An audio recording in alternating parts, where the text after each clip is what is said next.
ظلم و زیادتی کے بارے میں ارشاد ہے۔ اللہ کے رسول صلی اللہ علیہ وآلہ وسلم نے فرمایا، حدیث قدسی ہے، اللہ سبحانہ وتعالیٰ ارشاد فرماتے ہیں، اے میرے بندو، میں نے ظلم کو اپنے اوپر حرام کر لیا ہے اور تمہارے درمیان بھی اسے حرام ٹھہرایا ہے، لہٰذا ایک دوسرے پر ظلم نہ کرو۔ اے میرے بندو، تم سب گمراہ ہو سوائے اسے جسے میں ہدایت دوں، لہٰذا مجھ سے ہدایت طلب کرو، میں تمہیں ہدایت دوں گا۔ اے میرے بندو، تم سب بھوکے ہو سوائے اس کے جسے میں کھلاؤں، لہٰذا مجھ سے ہی کھانا مانگو، میں تمہیں کھلاؤں گا۔ اے میرے بندو، تم سب ننگے ہو سوائے اس کے جسے میں پہناؤں، لہٰذا مجھ سے کپڑا مانگو، میں تمہیں پہناؤں گا۔ اے میرے بندو، تم رات دن خطائیں کرتے ہو اور میں ہی ہر قسم کے گناہوں کو بخشتا ہوں، لہٰذا مجھ سے معافی مانگو، میں تمہیں بخش دوں گا۔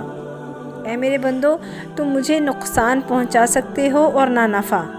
اے میرے بندو، اگر تمہارے اگلے پچھلے سب انس و جن تم میں سے سب سے زیادہ متقی شخص کی طرح ہو جائیں تو اس سے میری سلطنت میں کوئی اضافہ نہیں ہوگا۔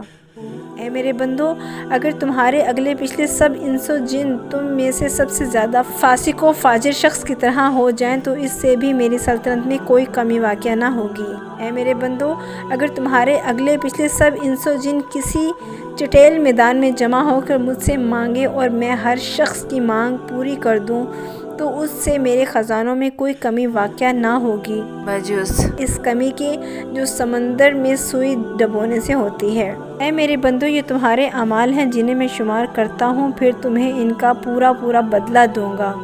تو جو شخص بھلائی کو پائے وہ اللہ کا شکر ادا کرے، اور جو بھلائی کے سوا کسی اور چیز کو پا لے تو وہ اپنے نفس ہی کو ملامت کرے۔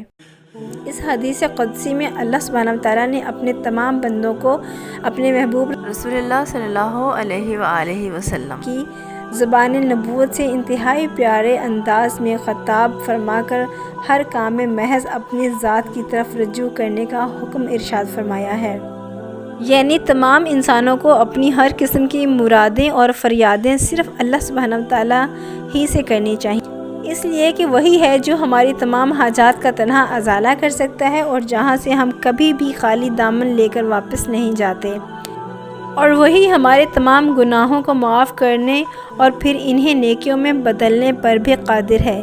ہم اسی کے رزق کے محتاج ہیں اور وہی ہمیں لباس بھی مہیا کرتا ہے، اس کے سوا باقی سب بے بس، لاچار اور اس کی نظر کرم کے محتاج ہیں۔ معاشرے میں بگاڑ پیدا کرنے کا سب سے بڑا عنصر ظلم و زیادتی ہے، جس کی روک تھام بہت ضروری ہے۔ اگر آپ کو ہماری اسلامک ویڈیوز پسند ہیں تو ہمارے چینل ہدایت کے پھول کو لائک اینڈ سبسکرائب کرنا نہ بھولیں۔